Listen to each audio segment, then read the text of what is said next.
if you come to America, we're known for food. We love our food. Few places can match the food diversity in New York City, with restaurants and street food stands on almost every corner. Like this, good or more? That's good.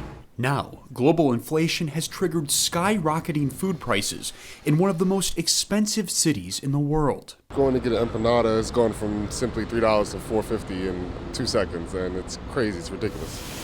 According to the U.S. Department of Agriculture's Consumer Price Index, food prices have gone up over 10% in the last year, with inflation at a 40-year high. New York City vendors like El Toro Rojo food truck have raised their prices too. We're quite nervous because we don't want to lose our loyal customers that have been following us for the past 5 years. So we're definitely have to think 3 times before doing it. From last October to June of this year, the owners of El Toro Rojo have raised the price of a burrito by $1.50 to a total of $13.50, and the price may go up even more. Every single product you buy, you consume that's food, has to have arrived on a series of boats, trucks, trains. They don't magically appear in a kitchen. The price of diesel fuel used to transport goods has risen 66% in the last year. This is not a Biden inflation. This is not a Putin inflation.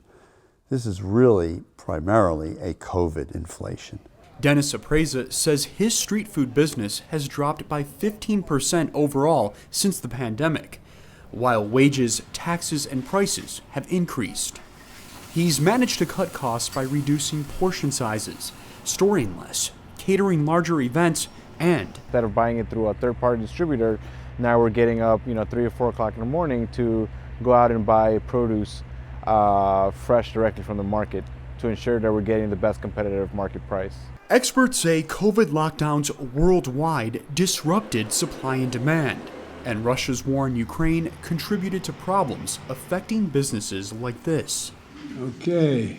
On August 16th, President Biden signed the Inflation Reduction Act of 2022 to lower prescription drug, healthcare, and energy costs. But a University of Pennsylvania study says it will reduce annual inflation by just 0.1% in about 5 years.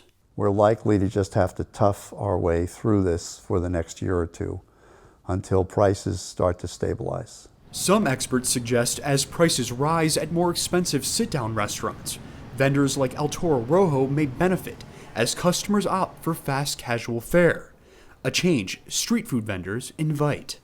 Keith Kocinski for VOA News, New York.